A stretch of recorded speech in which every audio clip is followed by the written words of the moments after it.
72 वर्ष के बाद जो ऐसा सावन पड़ा है, उस श्रावण पवित्र अवसर पर यजमान पद ग्रहण किया है। कहीं ना कहीं भगवान देवाधिदेव महादेव की कृपा, करुणा, उनकी उदारता जो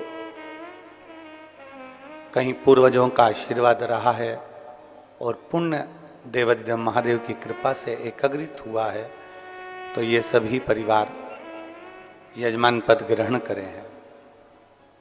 छत्तीसगढ़ की इस पवित्र धरा पर ऑनलाइन शिव महापुराण की कथा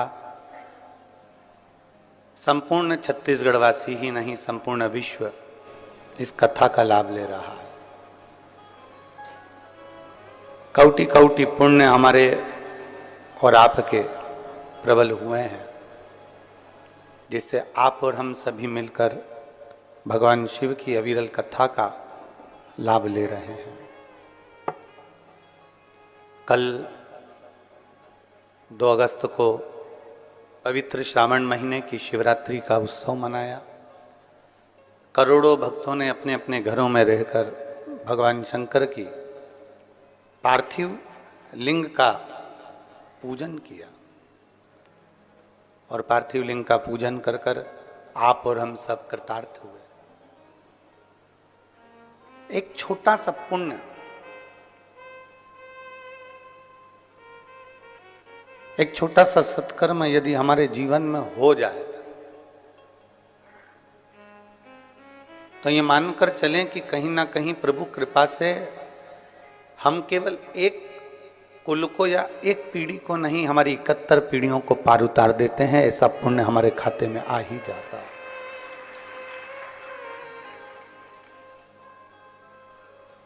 कहीं शिव कृपा से, हमने पहले भी कथाओं में कहा, कमाया कमाया कमाया, आखिरी में जोड़ा जोड़ा और फिर संसार में ही छोड़ा। उसका भोग हमने नहीं किया, उस भोग से हम वंचित रहे।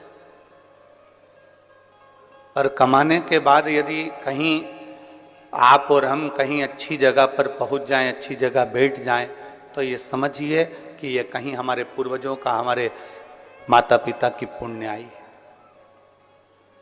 एक आप लोगों ने देखा होगा, जितने भी श्रोता भाई बहन आस्था चैनल पर कथा सुन रहे हैं, फेसबुक यूट्यूब पर कथा श्रवण कर रहे हैं, आप लोगों के स्मरण में होगा कि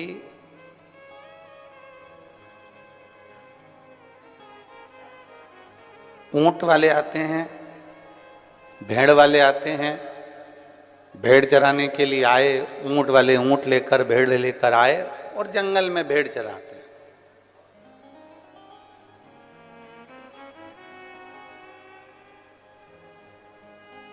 ऊंट वाले ऊंट लेकर आए हैं, भेड़ वाले भेड़ लेकर आए हैं और वो जंगल में चला रहे।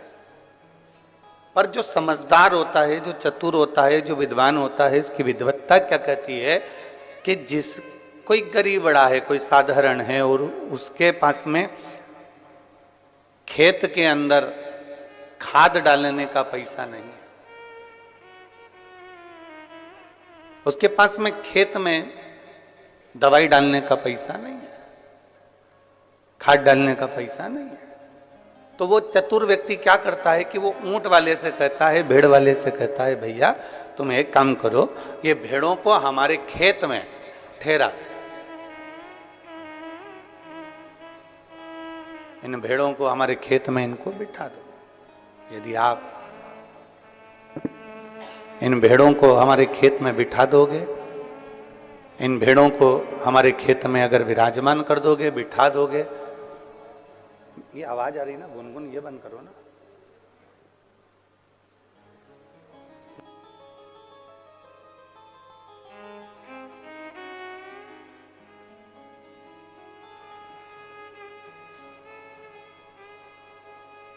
इन भेड़ों को आप हमारे खेत में बिठा दीजिए,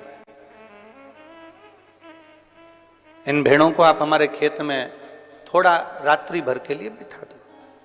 उसको मालूम है कि मेरे पास में गला पकड़ रहा है, उसको मालूम है कि ये मेरे पास में ना तो मेरे पास में खाद का पैसा है, ना मेरे पास में दवाई का पैसा है, ना मेरे पास में कुछ खेत में डालने का कोई पैसा मेरे पास में नहीं। मैं साधारण किसान हूं, मैं गरीबड़ा किसान हूं, मेरे पास में ये सब चीजें नहीं है, मेरे पास में ये कुछ भी है ही नहीं। और उसने ऊंट वाले से कहा कि भैया इसको तुम मेरे खेत में बिठा दो। क्या होगा उसको बिठाने से? अगर भेड़ खेत में बैठ जाएगी तो उसके होगा क्या? किसान को मालूम है कि एक बार भेड़ अगर इतनी सारी संख्या में खेत के अंदर घूम लेती है, बैठ जाती है, और जब वो कहीं ना कहीं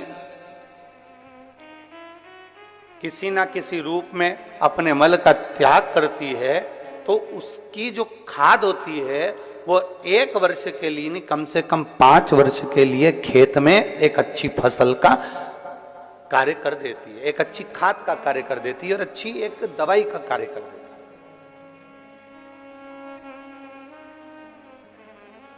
किसान को मालूम है कि मेरे पास में इतना धन नहीं है, किसान को मालूम है कि मेरे पास में इतना पैसा नहीं है।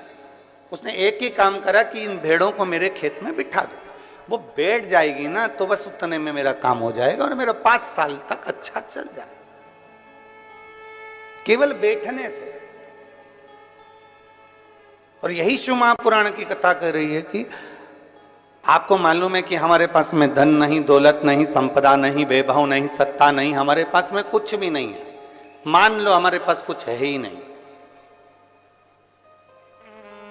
शिव महापुराण की कथा में वेद व्यास जी कहते हैं तो एक काम करो, जैसे किसान भेड़ को अपने खेत में बिठा लेता है तो 5 साल तक उसे खाद डालने की जरूरत नहीं पड़ती, 5 साल तक उसे दवाई देने की जरूरत नहीं पड़ती, खेत में फसल अच्छी होती है। उसी तरह जो एक बार शिव महापुराण की कथा में जाकर बैठ जाता है, उसके 5 साल तक उसको सोचना नहीं पड़ता, उसके जीवन का एक आनंद अपने आप उसकी अग्रणता में आता चले जाए।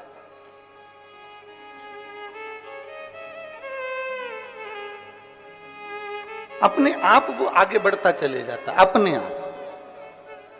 आप लोग तो ये शास्त्र में तो हम लोग भेड़ का अगर चरित्र पढ़ रहे हैं तो 5 साल का बोलते हैं, पर शिव महापुराण की कथा तो यहाँ तक कहती है कि आपने अगर भगवान शिव की पवित्र कथा में, भगवान शंकर के मंदिर में, भगवान शंकर के शिवालय में, भगवान शंकर के भक्त के लिए, शिव भक्त के लिए शिवालय में या कथा में या अन्य रूप से अगर हमने 98 भी खर्च करी है तो उसको एक छोटी सी डायरी में लिख के रख लेना चाहिए कि हमने इतनी तारीख को ये रुपया यहाँ खर्च किया है, पुराण में, शिवालय में या शिव भक्त के लिए किया गया है, उसको लिख कर रखो।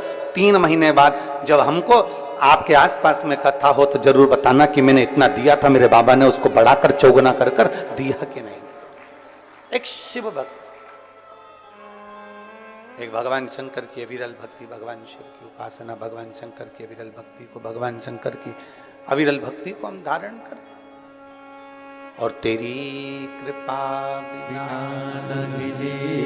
एक भी अणु लेते हैं श्वास, तेरी कृपा से बखान क्या करूं मैं राखों के ढेर का, चपटी भभूत में खजाना कुबेर का। हे गंगाधार मुक्ति द्वार ओंकार तू, बोले ओंकार तू, आयो शरण तिहार शंभु तार तार तू। हमने अगर 1 रुपया भी खर्च करा है, हमने 1 रुपया भी शिवालय में, देवालय में, शिव भक्त के लिए कहीं ना कहीं लगा दिया गया है, उसको लिख के रखो कि हमने 1 रुपया दिया है।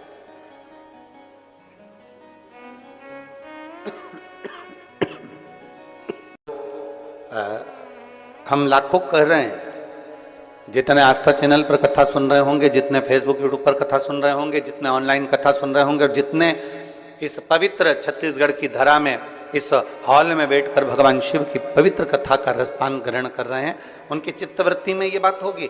हम लाखों कर रहे हैं, पर लाखों नहीं, करोड़ों शिव भक्त, करोड़ों बेटा बेटी, करोड़ों शंकर के भक्त, लाखों शिव भक्त श्रावण के महीने में 2 लोटा जल भगवान शंकर को समर्पित करते हैं। लाखों भक्त, करोड़ों भक्त 2 लोटा जल भगवान शिव को समर्पित करते हैं।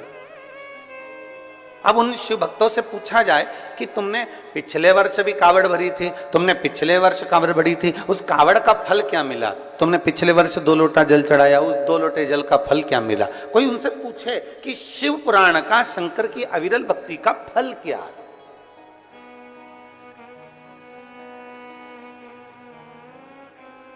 आप इतनी संख्या में बैठे हो, कहीं ना कहीं बाबा ने आप पर कृपा करी है। ये यजमान परिवार जो हैं, सभी शुक्ला जी, पिल्लई जी और खंडेलवाल जी, आदि सिन्हा जी, ये सब यजमान परिवार तो बन के बैठे हैं, इनके ऊपर तो प्रभु कृपा हुई है। पर जितने श्रोता भाई बहन यहाँ बैठे हुए हैं, वो भी तो अपने बुद्धि से जरा विचार करें कि हमारे पूर्वजों ने ऐसा कौन सा पुण्य कर दिया था जो सावन महीने में हम यहाँ आकर बैठ गए, भगवान शंकर की कथा का रसतत्व हमने ग्रहण कर लिया। ऐसा कौन सा पुण्य हमने किया था?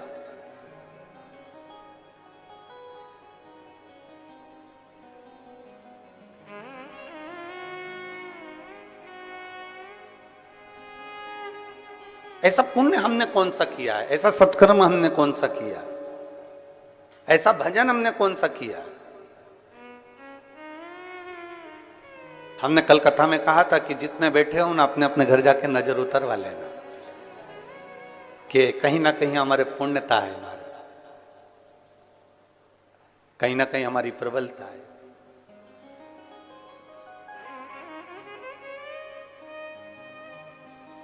और बड़ी, वो कहते हैं, सोने की चेन अगर गले में पड़ी हुई है या सोने का मंगलसूत्र पड़ा हुआ है तो उसको देखकर चोर तुम्हारे करीब में आता है। और मान लो सोने की चेन है ही नहीं, सोने का मंगलसूत्र है ही नहीं, रुद्राक्ष धारण कर रखा है या तुलसी की माला पहन रखी है, चोर आएगा बाजू में, उसको मालूम है 5 रुपए की तो बाजार में मिल जाती है, 10 रुपए की तो बाजार में मिल जाती है। जब कोई व्यक्ति मरता है तो मरने वाले व्यक्ति के शरीर पे से सारा सोना रात को ही उतार लिया जाता है, संपूर्ण सोना।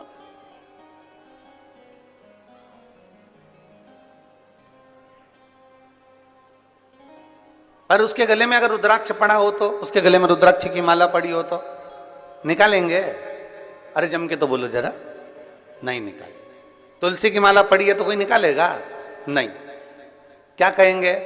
बहू से भी माँ रोते रोते, रेन दे वो माला उनके गले में, रेन दे, वो तुलसी की है, वो रुद्राक्ष की है, पड़े रहने दे, वो तुलसी की माला है, वो रुद्राक्ष की माला, पड़े रहने। क्यों? क्योंकि उसको मालूम है कि ये तुलसी की माला, ये रुद्राक्ष की माला, ये पड़े रहने दे, ये किसी इसकी भले कीमत नहीं है। सोना निकाल लो, अंगूठी निकाल लो, चेन निकाल लो, दादी के कानों में अगर बुंदा लगा है तो बुंदा निकाल लो, मुर्की लगी है तो मुर्की निकाल लो, लौंग, नथ पहनी है अच्छी बड़ी सारी तो नथ निकाल लो, ये सब कुछ निकाल लिया जाएगा। हाथ की अंगूठी हो, पाँव का हो, हाथ का तगड़ी हो, कमर कस हो, जो कुछ होगा सारा निकाल लिया जाएगा। और वहीं अगर तुलसी की माला है, वहीं अगर रुद्राक्ष की माला है और वो पड़ी हुई है तो कोई नहीं निकालेगा। और ये समझने वाला विषय है कि भले वो ना निकाली जाए, सब कुछ निकाल लिया जाए, और वो अगर तुलसी और रुद्राक्ष की माला हमारे गले में पड़ी हुई है तो ये तुलसी और रुद्राक्ष का मन का हमें ना जाने कितने कितने नरकों से बाहर निकालते हुए परमात्मा की शरणागति प्रदान करा दे। कितने नरकों से निकालता हूं।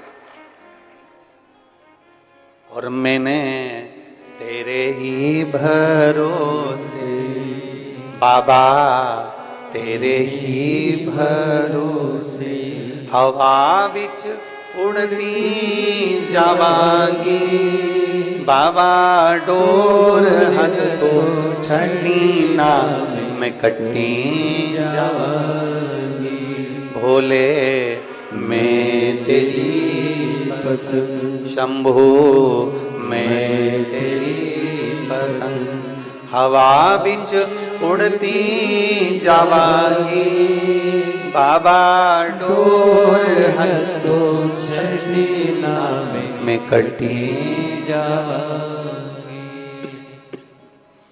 एक तुलसी की माला, एक रुद्राक्ष हमारे जीवन को सुख प्रदान कर देता, हमारे जीवन को आनंदता प्रदान कर देता। एक बेलपत्र हमारे जीवन को सुख प्रदान कर देती। हम शंकर भगवान का एक लोटा जल समर्पित करते हैं, शिव की भक्ति करते हैं, शंकर को एक लोटा जल चढ़ाते हैं, वो हमें कितना फल देती है, कितना फल देती है। एक कथा आती है, बड़ी सुंदर प्रसंग है, जरा स्मरण करिएगा सभी, जितने चैनल पर कथा सुन रहे हैं, जितने ऑनलाइन कथा सुन रहे हैं, सब अपनी चित्तवृत्ति में रखिएगा इस कथा। एक राजकन्या थी, बड़ी सुंदर थी, बड़ी सुंदर, और राजकन्या इतनी सुंदर, इतनी बढ़िया, इतनी सुंदर, इतनी सुंदर, वो राजकन्या इतनी सुंदर कि उसको देखकर देवता भी आकर्षित हो जाए, इतनी सुंदर राजकन्या, इतनी सुंदर। अब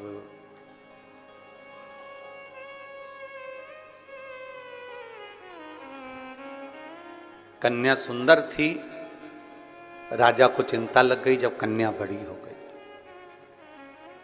कन्या बड़ी हुई और चिंता लगी। किसको चिंता नहीं होती? और आज के जमाने में हम तो निवेदन करना चाहेंगे, बेटों की शादी की चिंता करो, बेटियों की शादी की मत करो।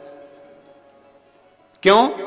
क्योंकि बेटी इतनी मेहनत कर लेती है, इतनी लगनता से काम कर लेती है कि बेटी के लिए तो ढेरों संबंध आना चालू हो जाते हैं। उसकी लगनता, उसकी मेहनत उसको आगे बढ़ा देती है। और बेटों की चिंता इसलिए करना जरूरी होती है कि पिता अपने बेटे को काम पर लगा देता है, जा दुकान देख ले, जा व्यापार देख ले, जा ये कर ले, जा वो कर ले। करता वो भी है मेहनत, ऐसा नहीं कि मेहनत नहीं करता।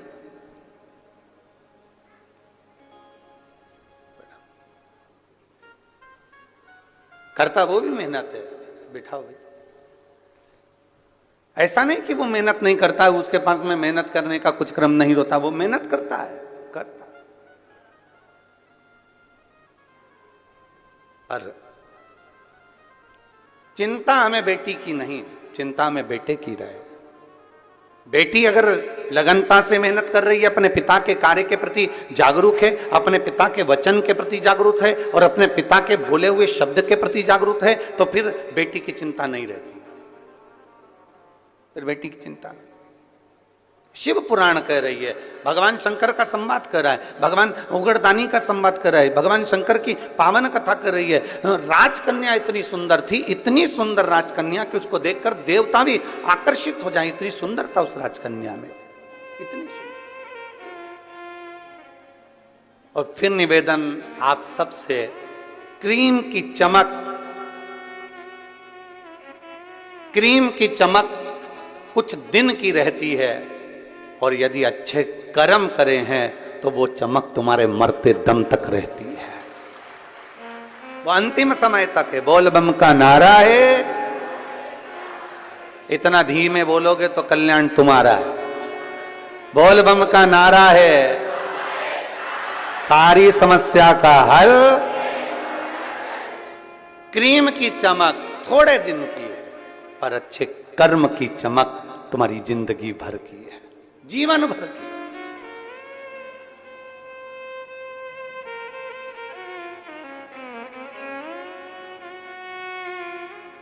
अभी हम कल देख रहे थे कि वो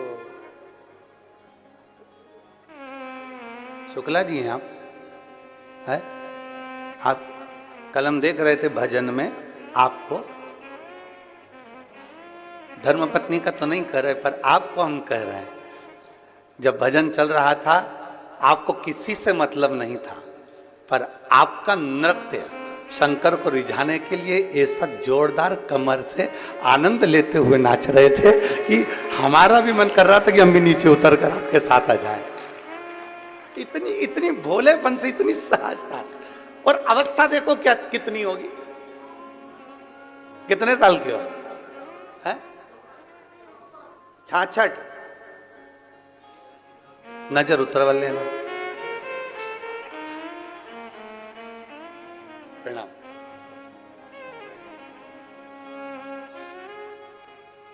आ जाइए, महाराज जी को लिया 2 मिनट, माला पहना दो। एक सहजता का भाव, एक सरलता का भाव, एक नम्रता का भाव, एक विनम्रता का भाव।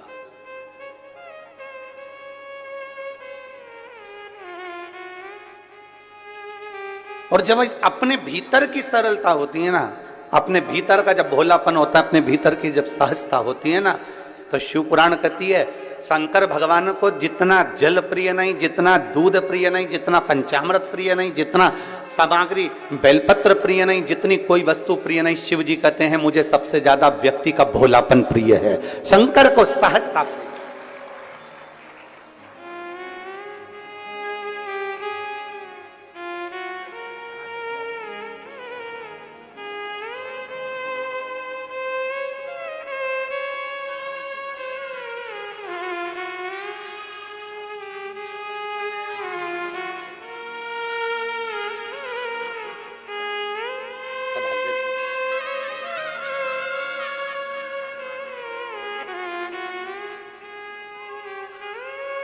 शिव तत्व की प्राप्ति, भोलापन जितना होगा आपके भीतर, वो सहजता का भाव शिव के करीब लेकर जाए।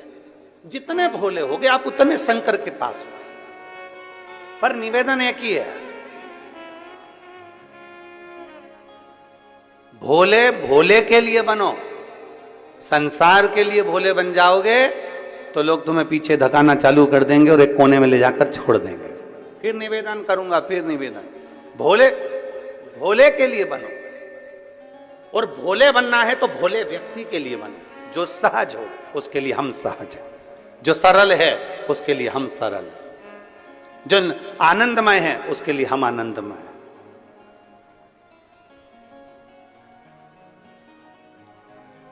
राजकन्या बड़ी सुंदर थी, देवता भी उसको देखकर आकर्षित हो जाए, इतनी सुंदर थी। पिता के मन में थोड़ा सा भाव जागृत हो गया। पिता के मन में लगा कि मेरी बेटी, इसका विवाह करना है मुझे, और मैं विवाह करना, इतनी सुंदर है, इतनी सुंदर है। अब मैं किसी ज्योतिषी को बुलाऊं और ज्योतिषी को बुलाकर इसको जरा दिखाऊं कि मेरी बेटी का भाग्य क्या कहता है। और अगर मैं हर कोई ज्योतिषी को बुलाऊं तो वो श्रेष्ठता नहीं है। इसलिए उस पिता ने अपने राज पुरोहित को बुलाया, अपने राज्य के पुरोहित को बुलाया, अपने कुल गुरु को बुलवाया और राज पुरोहित को बुलाकर कहा कि राज पुरोहित जी, मेरी बेटी का मुझे विवाह करना है, आकर उसका भाग्य देख लीजिए और उसका भाग्य बता दीजिए। और बेटी, राजकन्या का एक नियम सबसे प्रबल था, सबसे प्रबल नियम था राजकन्या का कि वो शंकर के मंदिर के पुष्प को उठाकर, उन्हीं पुष्प की माला बनाकर, उन्हीं पुष्प का श्रृंगार बनाकर शंकर को पिना देती थी, शिवलिंग का श्रृंगार कर देती उसी पुष्प से।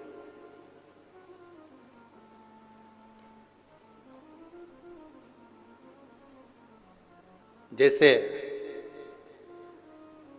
आजकल तो खैर मंदिर में बेलपत्र मिलना बड़ा कठिन हो गया। आपके राजनांदगांव के मंदिर में मिलता है क्या बेलपत्र? मंदिर में चढ़ा हुआ मिल जाता है क्या?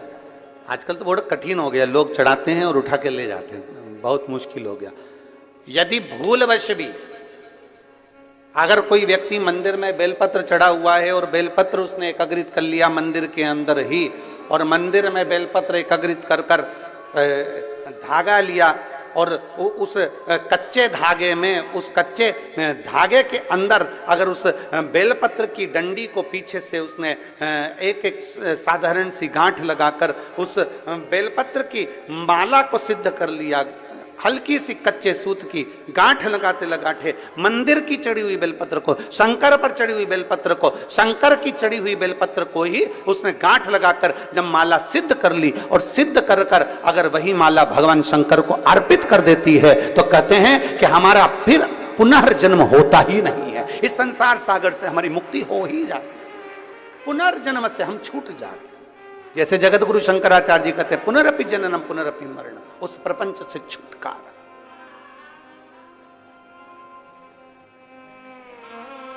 अब कई लोग ऐसे होते हैं कि वो पत्ती में छेद कर देते हैं, नहीं। शिव महापुराण की कथा कहती है चाहे बेलपत्र हो चाहे तुलसी पत्र हो, चाहे बेलपत्र हो चाहे तुलसी पत्र हो, इन दोनों पत्ती के अंदर सुई को नहीं पिरोना चाहिए। बेलपत्र के अंदर भी सुई को नहीं डाला जाता और तुलसी पत्र के अंदर भी सुई को नहीं डाला जाता, दोनों पत्र में। हाँ, कच्चे धागे से आप उसमें डंडी में गांठ लगाकर भगवान शंकर को माला धारण कर सकते हो, पर कौन सी बेलपत्र? फिर से बोलो जरा जम के, कौन सी बेलपत्र? जम के आवाज आना चाहिए। जो शंकर भगवान पर चढ़ी हुई है वही बेल। धोया, माला सिद्ध करी और वही माला मेरे देव अधिदेव महादेव को समर्पित कर दी, वही माला। नमामि शमीशा निर्वाण रूपम विभुम व्यापकं ब्रह्मवेद स्वरूपम। नमामि शमीशा निर्वाण रूपम विभुम व्यापकं वेद स्वरूपम। नमः शिवाय, ओम नमः शिवाय, नमः शिवाय, ओम नमः शिवाय। नमामि शमीशा निर्वाण रूपम विभुम व्यापकं ब्रह्मवेद स्वरूपम। नमामि शमीशा निर्वाण रूपम विभुम व्यापकं ब्रह्मवेद। शिव को चढ़ा हुआ पुष्प शंकर को वापिस समर्पित, शंकर का बेलपत्र शंकर को वापिस समर्पित। तेरा तुझको अर्पण, क्या लागे मेरा, मेरा है क्या? शंकर को वापिस समर्पित, शंकर का बेलपत्र शंकर को वापिस समर्पित। तेरा तुझको अर्पण, क्या लागे मेरा, मेरा है क्या?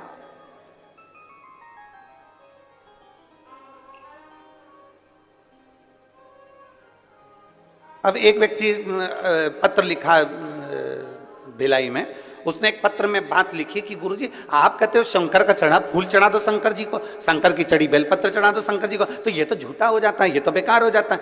हम उस बच्चे से कहना चाहते हैं, अगर वो कथा सुन रहा होगा ऑनलाइन तो उसकी चित्तवृत्ति में यह बात होगी।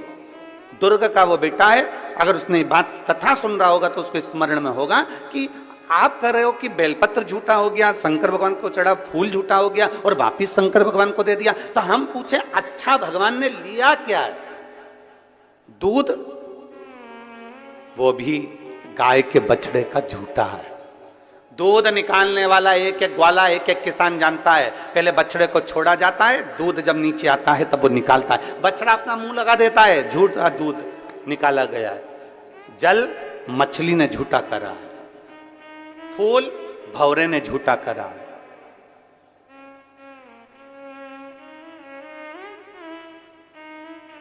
और जब मेरा भोलेनाथ झूठा जल स्वीकार कर सकता है, झूठा फूल स्वीकार कर सकता है, झूठा दूध स्वीकार कर सकता है, तो अपन कौन से सत्यवान है? अपन भी तो झूठे हैं। तो जरा विचार करो कि वो झूठा पुष्प, झूठा दूध, झूठा जल स्वीकार कर सकता है, तो मेरा शंकर अपन जैसे झूठे को भी स्वीकार कर सकता है। वो सरल है, सहज है, आनंद है।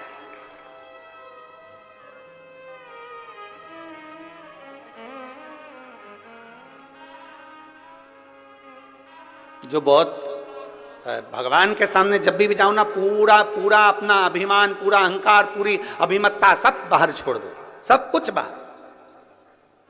अपनी अभिमत्ता अपन को लेके परमात्मा के पास जाना ही नहीं है। निर्मल होकर जाइए, एकदम सहज होकर जाइए।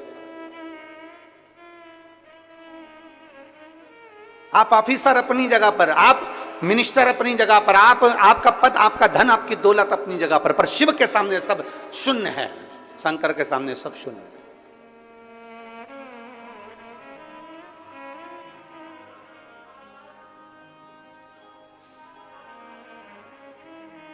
विचार करिएगा। बच्चा कहता है कि सब ये झूठा, हम कहते हैं झूठा नहीं, भगवान उसको स्वीकार करता है। एक शंकर पर चढ़ी हुई बेलपत्र 5, 7, 8, 15, 20 मिल भी गई और उसकी अपने माला तैयार करके शिव को समर्पित भी कर दी, तो ये श्रेष्ठता है उसमें।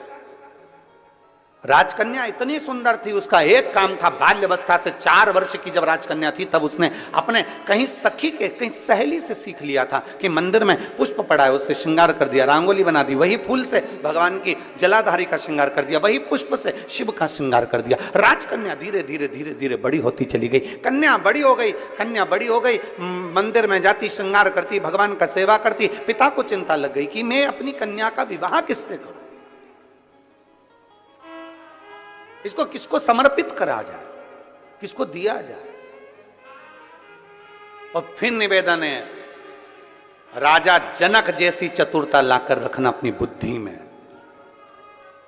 बेटी का विवाह करने से पहले राजा जनक जैसी विद्वत्ता लेकर आओ। राजा जनक ने एक संकल्प किया था, मेरी बेटी का विवाह मैं उसी के साथ करूंगा जो धनुष को उठाएगा, चढ़ाएगा, मैं बेटी उसको ब्याह दूंगा। राजा जनक जी ने ऐसा विचार क्यों किया? क्योंकि राजा जनक की बेटी माता जानकी जी जब 4 वर्ष की थी तब राजा जनक जी ने अपने सेवकों से कहा था, धनुष के नीचे का भाग लीप कराओ, पोंछ कराओ, आज मुझे पूजन करने आना है। सेवक गए, धनुष को 10-10 हजार सेवकों ने उठाया पर धनुष उठा नहीं। सेवक वापिस आ गए, सीता जी खेल रही थी। 4 वर्ष की सीता जी को देखकर कहा, सेवकों ने तुरंत कहा, जानकी जी पिताजी आए तो कह देना हमने धनुष के आसपास का लीप दिया पर धनुष हमसे नहीं उठा, इसलिए उसके नीचे हम गोबर से नहीं लीप पाए। आप कह दोगी ना? सीता जी ने कहा, क्या काका तुमसे धनुष नहीं उठा, चलो मैं उठाती हूं, तुम लीप देना। सीता जी गई, 4 वर्ष की माता जानकी जी ने अपने उल्टे हाथ से धनुष को उठा लिया, सीधे हाथ में गोबर लेकर लीप दिया और धनुष को रख दिया। जनक जी जब पूजन करने के लिए आए, जनक जी जब पूजन करने के लिए आए तो जनक जी ने देखा कि आज धनुष के नीचे का भाग पहली बार लिपा हुआ है। ये किसने लीप दिया? सबने कहा जानकी जी ने लिपा है। जानकी, 4 साल की जानकी, बुलाओ सीता को। जानकी को बुलाया, जानकी बेटा तूने ये धनुष कैसे उठा लिया? उसने कहा पिताजी बिल्कुल सरल था, उल्टे हाथ से सीता जी ने अपने पिताजी के सामने धनुष उठाया, गोबर लिया और लीप के बताकर धनुष को रख दिया। जनक जी ने विचार कर लिया, मेरी बेटी अगर उल्टे हाथ से धनुष उठा सकती है तो इसका पति वो होगा जो धनुष को उठाएगा, चढ़ाएगा, तोड़ देगा, मैं बेटी उसके साथ ब्याह दूंगा। अर्थात जनक जी जैसी विद्वत्ता लेकर आना है। अपनी बेटी विद्वान है तो उससे दुगना विद्वान उसका वर होना चाहिए। अपनी बेटी ज्ञानवान है तो उससे दुगना ज्ञानवान उसका वर होना चाहिए। अपनी बेटी चतुर है तो उससे चतुर उसका वर होना चाहिए। अपनी बेटी सुंदर है तो उससे सुंदर उसका वर होना चाहिए। अपनी बेटी बुद्धि विवेक में प्रबल है तो बुद्धि विवेक में प्रबल उसका वर होना चाहिए। हम क्या देख लेते हैं? एक पेट्रोल पंप देख लो, एक गाड़ी देख लो, एक बंगला देख लो, ये देख लो, वो देख लो और बेटी का विवाह कर दो। क्या मतलब? अगर तुम्हारी बेटी में विद्वत्ता है और भगवान ने उसको अगर लायक बनाया है तो 4 पेट्रोल पंप खड़े करने की जवाबदारी भी तुम्हारी बेटी रखती है, उसका दम रखती है। दिख रहा है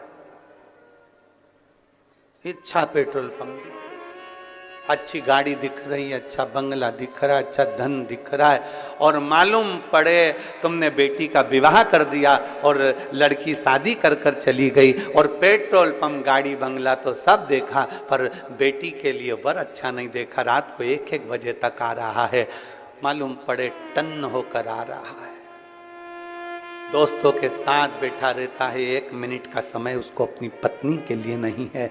जब भी घर में आता है ऐसा बोलता है कि घर में क्लेश हो जाता है और तुम सोच रही हो कि पेट्रोल पंप से गुजारा हो जाए, तुम सोच रही हो गाड़ी और बंगले से गुजारा हो जाए। एक बात आपसे कहें, बाप बेटी को विदा करता है ना, सारा सोना चांदी, कपड़े लत्ते, जेवर, आभूषण सब देकर भेजता है। बोलो बोलो, सही है कि गलत है? जब बाप बेटी को विदा करता है और बाप को मालूम पड़ जाए कि लड़का अच्छा नहीं है, मेरी बेटी का सम्मान नहीं करता, आदर नहीं करता, सत्कार नहीं करता, इसने सब बर्बाद करके रखा, बच्चों पर ध्यान नहीं देता, तो ईमानदारी से बोलो बाप जमाई की इज्जत करेगा? अरे बोलो तो रे, करेगा इज्जत? नहीं करेगा। क्यों नहीं करेगा? क्योंकि मैंने अपनी बेटी को इतना देकर भेजा, बेटी को मैंने सम्मानजनक कर कर भेजा और मेरे जमाई ने इसकी इज्जत नहीं करी, इसलिए फिर दूसरी बार बाप जमाई का एक बार आदर करेगा, सम्मान करेगा, फिर दूसरी बार आदर नहीं करेगा, सम्मान नहीं करेगा, क्योंकि मैंने देकर भेजा था और इसने आदर नहीं करा। उसी तरह परमात्मा है, परमात्मा ने आंख नाक कान पूरा शरीर देकर भेजा, पूरा शरीर दिया, अच्छे से अच्छा दिया। उस बाप ने पृथ्वी पर भेजने से पहले परमात्मा ने अपने को अच्छा बनाकर भेजा और हम आए पृथ्वी पर और मालूम पड़े काम क्रोध लोभ मोह आसक्ति तृष्णा झूठ प्रपंच क्रोध, दिन भर गुस्सा गुस्सा गुस्सा, चिड़चिड़ चिड़चिड़ चिड़चिड़, दिन भर अपशब्द कहना, निंदा करना, बुराई करना, दिन भर उसमें लगा दिया, दिन भर उसमें लगा दिया। भगवान ने सोचा अब तुझे तो एक बार तुझे दे दिया, अब की बार दूसरी बार जन्म नहीं दूंगा, बनाऊंगा तो तुझे वहीं राजनांद गांव में भेजूंगा, पर कुत्ता बना के भेजूंगा, तो चिंता मत कर जाए। स्वान बनाकर भेज दूंगा पर इंसान बना के नहीं भेजूंगा, क्योंकि तूने कीमत नहीं समझी। ये शरीर तुझे दिया था, 5 कर्मेंद्रिय 5 ज्ञानेंद्रिय और एक मन रूपी शरीर देकर भेजा था, पर तूने इसको संभाला नहीं, उसको जाना नहीं। इतनी अच्छी बेटी दी थी पर तूने उसकी इज्जत नहीं करी, इतनी अच्छी बेटी दी थी इसकी इज्जत नहीं करी, इसको सोना पहनाकर भेजा, आंख नाक कान सब बनाकर भेजा। करोड़पति बेटी दी, एक एक किडनी 5-5 लाख की दी, करोड़पति बनाकर भेजा, लाखों का सामान देकर भेजा, पर तूने इसकी इज्जत नहीं करी, तो अगली बार तुझे ये दूंगा नहीं, बनाऊंगा पर तुझे देश देश देश बनाऊंगा पर तुझे कितनी मेहनत से। बेटी की शादी करने से पहले जनक जी की कथा का स्मरण करिएगा, बेटी का विवाह करने से पहले जनक जी की कथा का स्मरण करिएगा कि बेटी समझदार है तो उससे दुगना समझदार उसका बर होना चाहिए। गाड़ी बंगला पेट्रोल पंप जमीन जायदाद नहीं देखना, सबसे पहले देखो कि जिस लड़के के साथ बेटी ब्याह रहे हैं वो लड़का आपकी बेटी की इज्जत करेगा कि नहीं करेगा, आपकी बेटी का सम्मान करेगा कि नहीं करेगा। मालूम पड़े धन तो बहुत है पर क्या करे, क्या पेट्रोल पंप की पेट्रोल को खाएगी, ये गाड़ी बंगले को मुख में लेगी? नहीं। अपने पति के 2 शब्द प्रेम के मिल जाएं, आदर के शब्द मिल जाएं, बस बहुत है। जब दुख की घड़ी आए, जब कहीं बेटी को घर में ताने मिल रहे हो और जगह पर उसका पति एक बार साथ में खड़ा हो जाए, तो बेटी की भी छाती को लगता है कि मेरे साथ कोई है खड़ा होने वाला, कोई है मेरा साथ देने वाला। मालूम पड़े वो तो दोस्त के साथ बैठा है, क्या करे। राजकन्या की शादी करना बड़ी सुंदर है, पर शंकर जी से वो तो स्नेह कर कर बैठी है, शिव जी की पूजन करती है, शंकर भगवान का भजन करती है, शंकर जी की प्रीति रखती है, शिव जी का श्रृंगार करती है, शंकर भगवान का अनुमोदन करती है। अब शंकर भगवान का अनुमोदन कर रही है, शंकर भगवान की प्रीति कर रही है, शिव जी से आराधना कर कर बैठी हुई, तो अब जरा विचार करिएगा। राजपुरोहित को बुलाया गया और राजपुरोहित को बुलाकर कहा गया, राजपुरोहित जी आइए और मेरी बेटी का भाग्य देखकर बताओ कि इसकी किस्मत क्या कहती है। किस्मत क्या कहती है? राजपुरोहित अपने एक नगर में गांव में कहीं गुरुकुल चला रहे थे। राजपुरोहित बच्चों को पढ़ा रहे थे, बच्चों को पढ़ा रहे, गुरुकुल चला रहे हैं। उनके घर में बहुत सारे विद्यालय में बच्चे पढ़ रहे हैं और राजपुरोहित ने आज बच्चों में से कह दिया कि सुनो, मैं अपने राजा के यहाँ जा रहा हूं, क्योंकि राजा ने मुझे बुलाया उसकी बेटी के स्वयंवर के लिए, उसकी बेटी की शादी के लिए, मुझे जाना होगा। राजपुरोहित आज अपना राज्य का सारा स्कूल का जो भी कार्य था वो बंद कर कर विद्यालय का, गुरुकुल का, आश्रम से सीधे राजा के भवन में पहुंच। राजा के भवन बेटी लगी थी शंकर की आराधना में। नमामि निर्वाण विभुं व्यापकं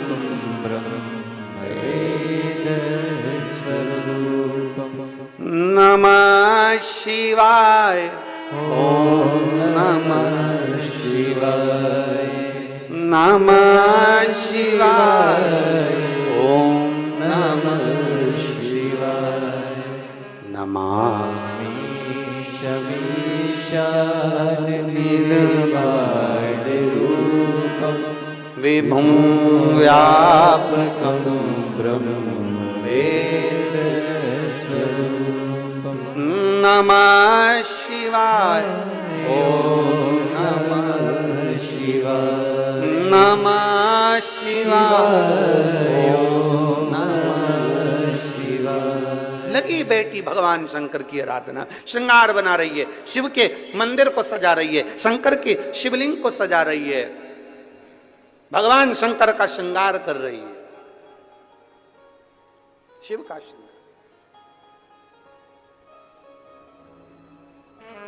शिवलिंग पर शंकर भगवान के शिवलिंग में 3 जगह ऐसी है जहां पर पुष्प या इत्र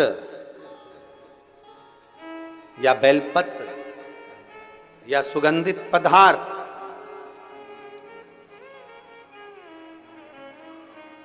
भगवान शंकर को समर्पित करा जाता है तो रोग से निवारण होता जाता है। 3 स्थान समझेंगे।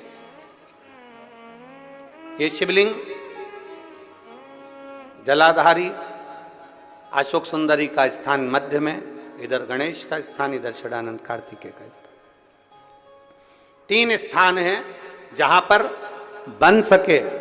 अगर आपको लगता है कि मैं जांच कराने के लिए डॉक्टर के पास जा रही हूं और डॉक्टर ने बोला है कि कोई बड़ी बीमारी तुमको लगती है तो जांच कराने जाओ, डॉक्टर बोले जांच कराओ, जितनी रिपोर्ट होना आना चाहती आए, पर उससे पहले अगर 3 जगह पर इत्र समर्पित कर दिया जाए, इत्र हो या सुगंधित कोई पुष्प हो, इत्र या सुगंधित पुष्प, 3 स्थान पर अगर इत्र समर्पित किया जाए तो वो स्थान और इत्र समर्पित कर आप जाओ, फिर जांच कराओ, मना नहीं, पर वो 3 स्थान बताएगा। पहला स्थान अशोक सुंदरी और भगवान शंकर का जो शिवलिंग रखा है उसके बीच में जो अशोक सुंदरी और शंकर भगवान के शिवलिंग के बीच में एक जगह खाली पड़ी रहती है। अशोक सुंदरी का स्थान पूर्ण होगा, शिवलिंग होगा, उसके बीच में एक स्थान खाली होता है।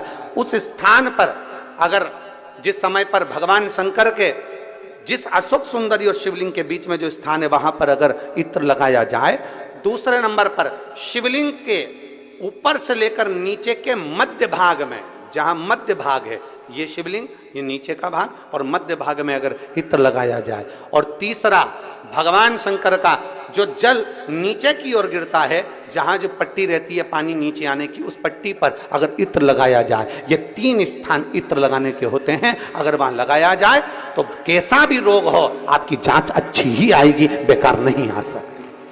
आप कितने ही करा लें उसको। एक शंकर भगवान के शिवलिंग का 3 जगह पर इत्र या 3 जगह पर सुगंधित पुष्प लगाया जाए।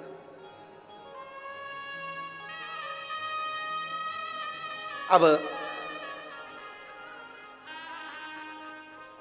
जब आप लोग अभिषेक करने बैठते हैं या पूजन करने बैठते हैं या शंकर जी के मंदिर जाते होंगे, कौन कौन जाता है शिवालय? सभी लोग जाते हो? बोलो हर हर महादेव। शिवालय जाते हो तो शिवालय में जाकर जब आप इत्र चढ़ाते हो भगवान पर, यहाँ इत्र लगाया आपने, फिर यहाँ पर भी लगा देते हो, यहाँ पर भी लगा देते हो, यहाँ पर भी लगा देते हो, सब दूर इत्र लगा देते हो। जो समझदार होता है ना वो सभी दूर इत्र लगा देता है। और कई कई ऐसे रहते हैं जरा सा इत्र लिया और रुई में लेके एक जगह पर रख दिया, फूल में लेके एक जगह पर रख दिया, पर पूर्ण जगह पर इत्र लगा दो, बाबा के पूर्ण स्वरूप पर इत्र लगा दो। आपको नहीं मालूम अनायास, आपको नहीं मालूम कि 3 जगह कौन सी है, तो आप पूर्ण स्वरूप पर इत्र लगा दीजिए, पूर्ण स्वरूप पर। वेद मंत्र में त्र्यंबकेश्वर का बाबा का मंत्र,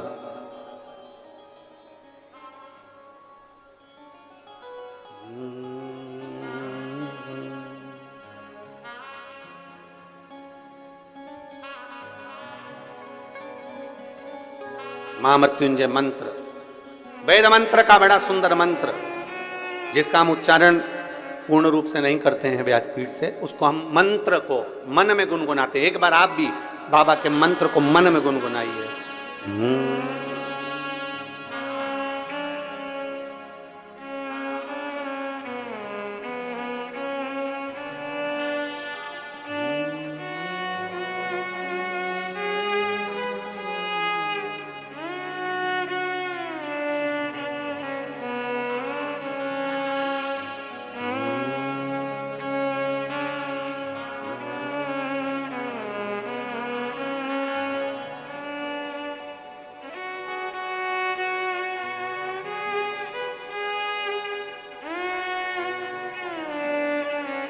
भगवान शिव का त्र्यंबक मंत्र का स्मरण करें। और नहीं कर सकते तो पंचाक्षर करें, नमः शिवाय। नहीं कर सकते षडाक्षर करें, ओम नमः शिवाय।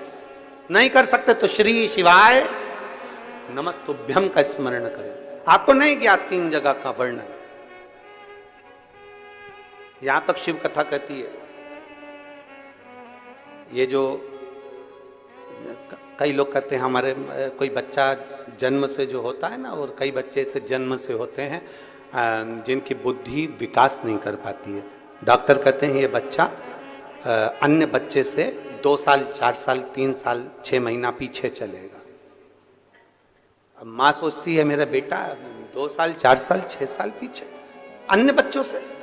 हाँ, तब उस जगह पर शंकर भगवान के शिवलिंग अशोक सुंदरी, शंकर भगवान के शिवलिंग अशोक सुंदरी की जगह और मध्य का जो खाली स्थान है, मध्य का जो स्थान बचा हुआ है, वो स्थान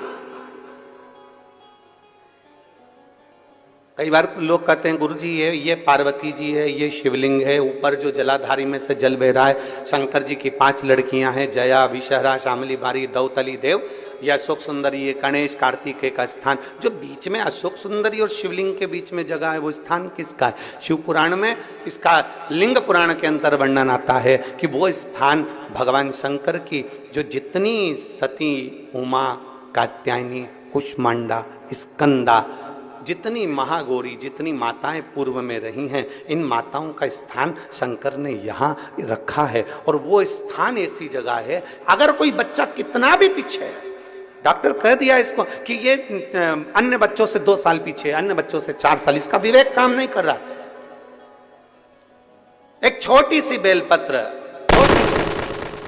एक छोटी सी बेलपत्र,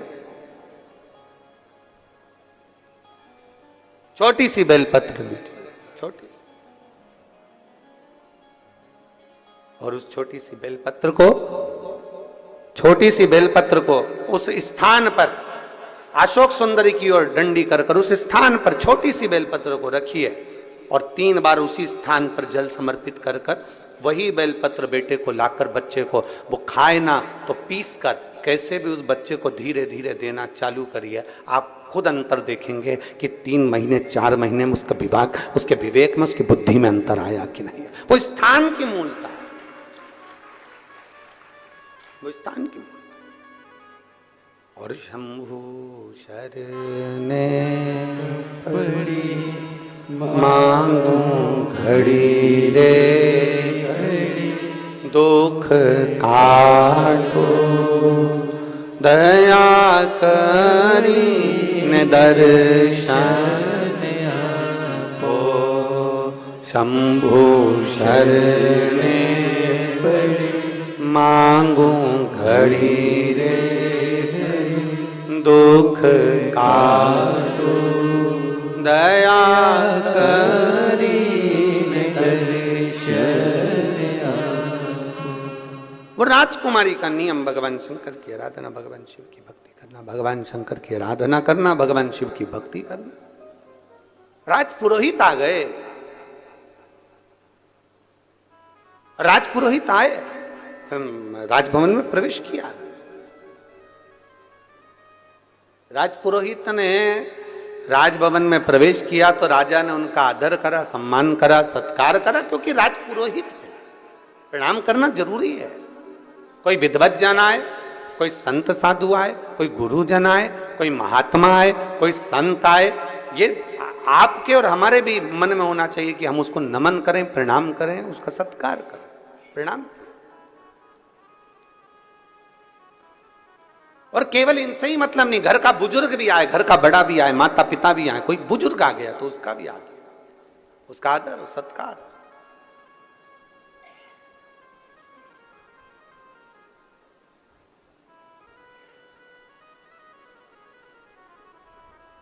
महाराज देखा, राजपुरोहित आए, कहा महाराज जी बेटी का भाग्य देखना है। बेटी का भाग्य? हाँ, ये बेटी का भाग्य देखकर बताओ, ये उसकी जन्म लग्न है, ये उसकी पात्रिका है, और आप उसका भाग्य देखिए, उसका भाग्य देखिए कैसा है। राजपुरोहित ने विचार करा कि मैं भाग्य देख रहा हूं, पत्रिका देख रहा हूं, बेटी का भाग्य देख रहा हूं, पर भाग्य बड़ा प्रबल है इसका, बहुत प्रबल, बहुत प्रबल है।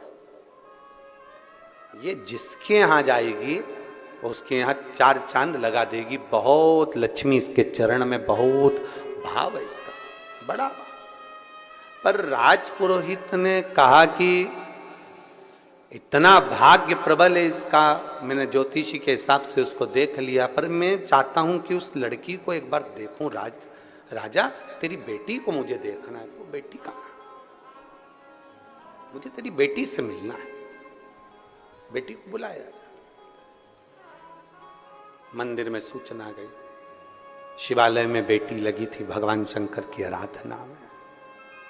शंभो शरण पड़ी मांगू घड़ी रे घड़ी, दुख काटो दया करी दर्शन।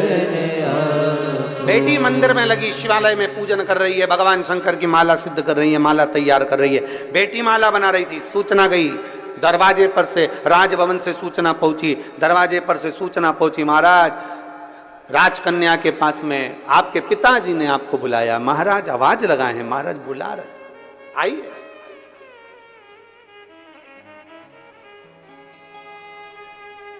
बेटी ने आवाज लगाकर कहा, पिताजी से कह दो जब तक माला सिद्ध नहीं हो जाती तब तक मैं नहीं आती। जब तक माला सिद्ध नहीं होती तब तक मैं नहीं आती। माला सिद्ध हो दो फिर मैं आऊंगी।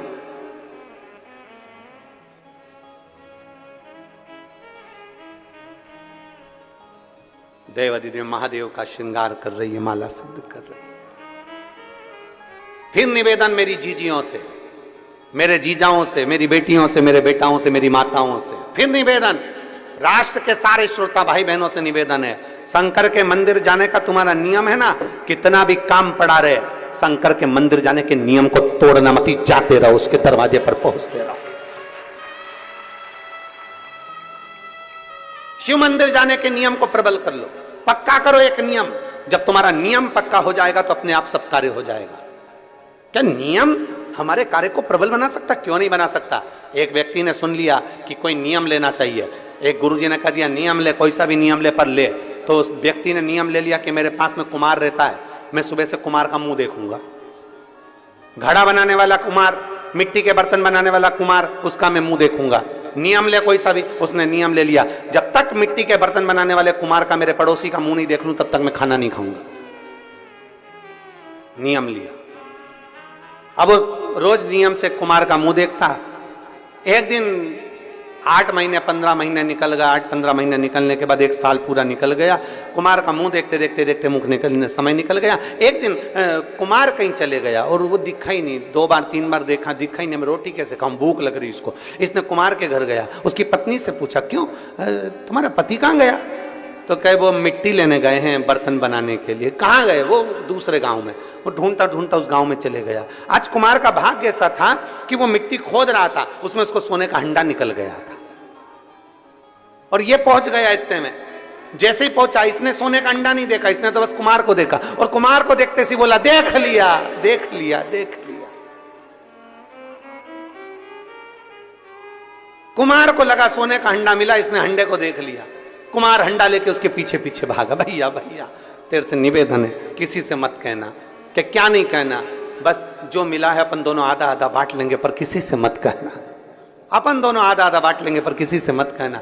उस व्यक्ति ने पूछा किसका नहीं कहना, क्या नहीं कहना? कि मुझे जो सोने का हंडा मिला है उसका मत बोलना, आधा तेरा आधा मेरा, दोनों ने बांट लिया। उस व्यक्ति ने कुम्हार के हाथ जोड़कर कहा भैया मैंने तो एक नियम लिया था, वो नियम था तेरे मुंह देखने का। उस समय भी मैंने हंडा नहीं देखा था, पर तेरा मुंह देखने का नियम मुझे इतना फल जाएगा कि आधा सोना मिल जाएगा। इससे बढ़कर सुख और क्या चाहिए?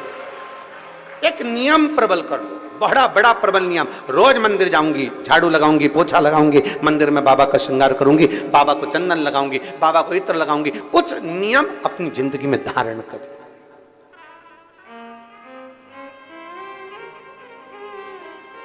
हम तो यहां तक कहते हैं, आप कोई दूसरा नियम नहीं ले सकते तो एक नियम ऐसा ले लो, अपने दुकान जाते हो ना, अपनी सर्विस पर जाते हो ना, अपनी नौकरी पर जाते हो ना, अपनी ड्यूटी पर जाते हो ना, तो एक नियम ले लो। अभी कोई से भी रास्ते से जाते थे, पर एक नियम बना लो, शंकर जी का मंदिर जिस रोड पर पड़ता है, घर से निकलकर सबसे पहले उसी मंदिर के सामने से निकल कर जाऊंगा। आप मत जाओ मंदिर के अंदर। कौन बोल रहा है? कौन बोल रहा है मंदिर के अंदर जाओ? मंदिर के बाहर से चले जाओ। प्रणाम भी नहीं करना, मत करो, तुम तो अपनी गाड़ी चढ़ाओ, भुड़ भुड़ से निकल जाओ। कौन कह रहा है? पर नियम तो बनाओ कि मैं आज से नियम लेता हूं, मैं अपनी ड्यूटी पर जाऊंगा, अपनी नौकरी पर जाऊंगा, अपनी दुकान पर जाऊंगा। शंकर जी के मंदिर अभी तक दूसरे रास्ते से जाता था, मेरे नजदीक में जो शंकर का मंदिर उसके सामने से जाऊंगा। मत प्रणाम करो, मत देखो शिखर को, मत प्रणाम करो, मत जल चढ़ाओ, उसके सामने से तो निकल जाओ।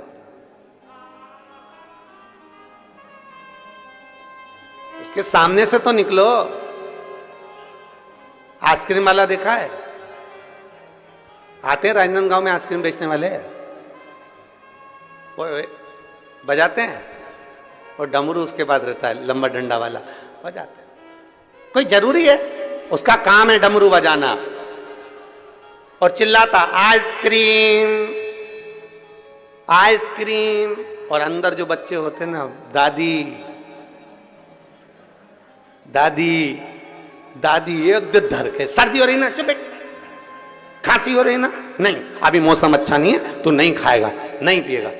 अब पर आइसक्रीम वाले का नियम है, तुम खाओ चाहे मत खाओ, आओ चाहे मत आओ, आइसक्रीम ले चाहे मत लो, पर उसका नियम है डमरू बजा का आइसक्रीम। और अंदर जो बच्चे उनके हृदय में उत्पात हो रहा है। मेरे को दादी, वो रोज आता है, रोज आवाज लगाता है। दादी ने उसको समझा भी दिया आइसक्रीम वाले को, हे भैया मेरे दरवाजे पर आके डमरू क्यों बजाता है? आइसक्रीम वाला बोला रोड तुम्हारी है क्या? आवाज मेरी, रोड मेरी, मेरी मर्जी, मैं कुछ भी करूं। आइसक्रीम वाला आवाज लगा रहा है। अंदर बैठे बच्चे, एक दिन मां संभालेगी, 2 दिन संभालेगी, 3 दिन संभालेगी, 4 दिन संभालेगी, 5 दिन संभालेगी। दादी गई भजन में और बच्चे गए ताई जी के पास। बड़ी मम्मी ताई जी क्या हुआ?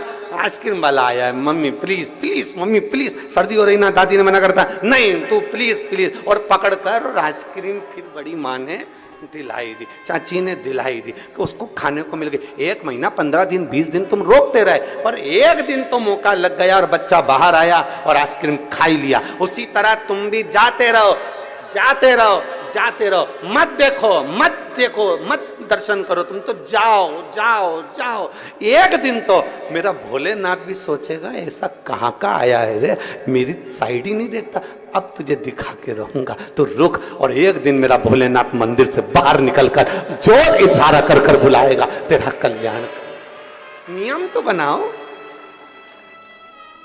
तुम नियम ही नहीं बनाओ और सोचो भगवान मिल जाए। नियम बनाना पड़ेगा, उसके दरवाजे के सामने से निकलना।